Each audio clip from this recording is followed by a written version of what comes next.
Assalamualaikum warahmatullahi wabarakatuh. Halo sobat kisah kehidupan. Bagaimana kabar Anda hari ini? Mudah-mudahan fine dan selalu dalam lindungan Allah Subhanahu wa taala.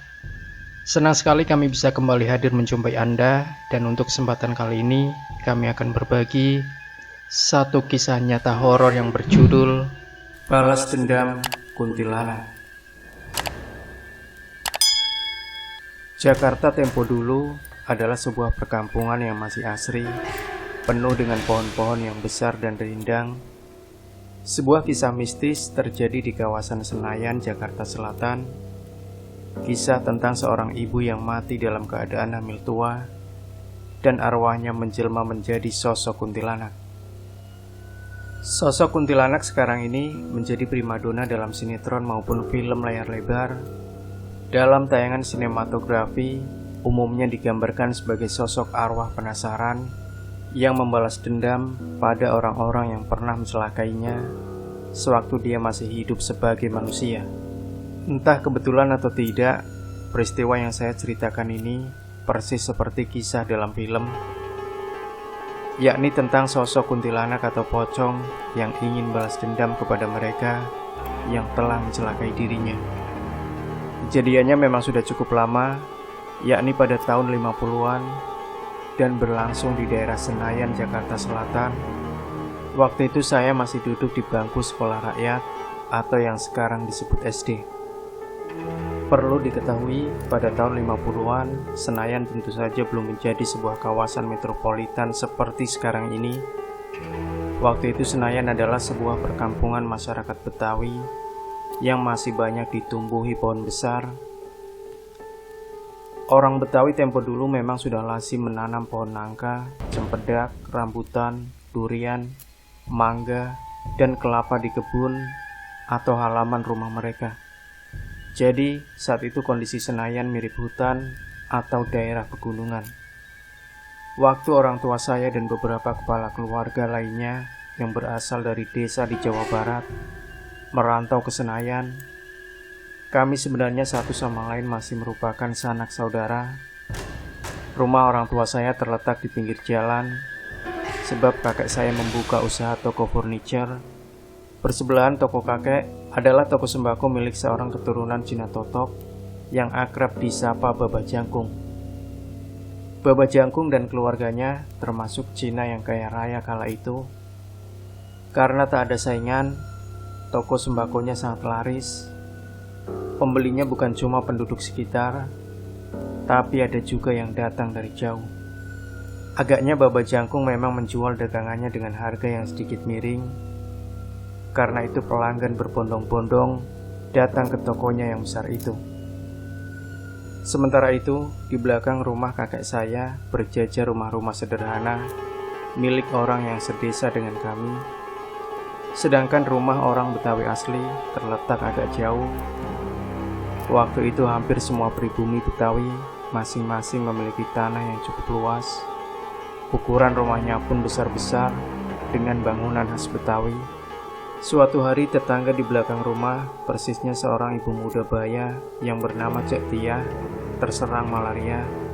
Tubuhnya menggigil walaupun sudah diselimuti berlapis-lapis kain. Sementara itu pula, suhu badannya kian meninggi karena demam yang hebat. Malang sekali nasib Cek Tia. Waktu itu dia tengah mengandung beberapa bulan.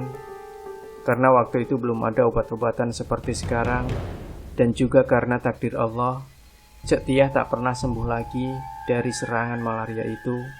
Dia meninggal bersama bayi dalam kandungannya. Malam harinya, setelah siangnya Cek Tia dikuburkan, nenek saya kebetulan buang air kecil di kamar mandi. Letak kamar mandi dan WC kami terpisah dengan bangunan rumah. Kebetulan kamar mandi itu bersebelahan dengan rumah keluarga Cek Tia. Selesai buang hajat kecil, nenek saya terkejut bukan kepalang. Apa lacur, nenek melihat sosok Cek Tia sedang berdiri sambil menyaksikan orang main kartu di ruang tamu rumahnya. Kebiasaan orang Betawi waktu itu, kalau ada orang sedang berduka atau lahiran maupun pesta, malamnya memang selalu diisi dengan main kartu. Apalagi suami Cek Tia memang dikenal sebagai seorang penjudi berat. Di luar rumah almarhumah Cek Tiah memang tidak ada penerangan, tapi sinar lampu patromak dari ruang tamu lumayan terang. Ingat, waktu itu Jakarta belum ada listrik. Karena yakin yang dilihatnya adalah Cek Tiah yang baru siang hari tadi dikuburkan, dengan melangkah perlahan-lahan dan sambil membawa segayung air, nenek saya yang pemberani menghampiri Cek Tiah. Kemudian air itu disiramkannya oleh nenek sambil berkata, "Pergi kamu." Cek Tiah berlalu, tapi bukan dengan melangkah, melainkan melayang seperti terbang sambil mengeluarkan suara mirip anak ayam. Beberapa hari kemudian, setelah kejadian malam itu, Uding, suami Cek Tiah, terserang demam tinggi. Yang terasa aneh, bola mata Uding selalu melotot seperti orang ketakutan, dan mulutnya selalu berteriak-teriak menyebut nama almarhumah istrinya. "Ampun Tiah, ampun Tiah." Hanya sehari sakit, jiwa Uding tidak tertolong lagi. Dia meninggal dalam keadaan kedua bola matanya membelalak, seperti melihat sesuatu yang amat menakutkannya. Hal yang sangat aneh dan misterius, pada leher si mayat terlihat bekas tangan mencengkram sedemikian kuat. Karena itulah orang-orang menduga Uding tewas karena dicekik. Mungkinkah itu perbuatan Cek Tiah yang menurut kesaksian nenek saya telah berubah wujud menjadi kuntilanak? Yang pasti, sejak kematian Uding, teror Cek Tiah semakin menjadi-jadi. Setelah suaminya meninggal dengan bekas cekikan di leher, teman-teman berjudi Uding pun mengalami nasib yang sama. Mereka mula-mula terserang demam tinggi, beberapa hari kemudian meracau dengan berteriak-teriak dan mata membelalak ketakutan. "Ampun Cek Tiah, ampun Cek Tiah." Begitulah yang keluar dari mulut mereka. Teman-teman judi Uding itu akhirnya meninggal dengan kondisi sama seperti suami Cek Tiah, ada bekas cekikan di lehernya. Cek Tiah pun tak urung melakukan balas dendam pada Babah Jangkung, si pemilik toko sembako. Babah Jangkung rupanya pernah memaki-maki Cek Tiah semasa hidupnya karena utang belanja sembako di tokonya tidak terbayar. Balas dendam juga dilakukan pada tetangga yang pernah bertengkar dengan almarhumah. Bahkan musuh anak Cek Tiah, ada 2 anak remaja Cek Tiah, meninggal juga secara mendadak. Atas kejadian demi kejadian misterius ini, orang sekampung tambah yakin bahwa semua teror maut itu adalah perbuatan balas dendam dari Cek Tiah yang disebut-sebut telah menjelma menjadi kuntilanak. Memang sudah menjadi rahasia umum bahwa Cek Tiah dengan suaminya hidup tidak harmonis. Kedua suami istri itu sering terlihat pertengkaran. Salah satu penyebabnya adalah karena suami Cek Tiah memang penjudi berat. Uang yang didapat sebagai buruh bangunan selalu digunakan untuk judi, sehingga utang ke Babah Jangkung tidak pernah lunas.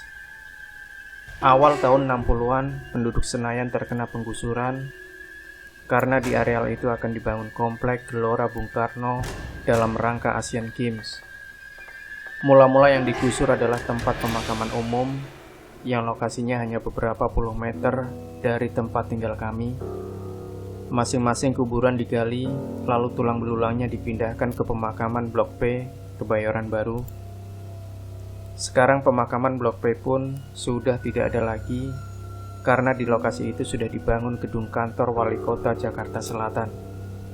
Penduduk Senayan yang kena gusur pindah berpencaran, ada yang pindah ke sekitar Kebayoran Baru, ada yang ke Simpruk, dan ada yang ke Tebet. Kakek saya sekeluarga memilih pindah ke Tebet.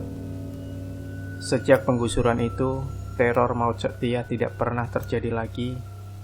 Anak-anaknya yang menjadi yatim piatu pulang kampung. Hampir setengah abad berlalu kejadian misterius itu, namun rasanya baru saja kemarin terjadi. Bila ingat lagi, saya bergidik ngeri. Demikian Sobat Kisah Kehidupan, jangan lupa berikan komentar Anda, like dan share video ini, subscribe channel Kisah Kehidupan, dan kembali nantikan kisah-kisah misteri terbaru dari kami selanjutnya. Sampai jumpa. Wassalamualaikum warahmatullahi wabarakatuh.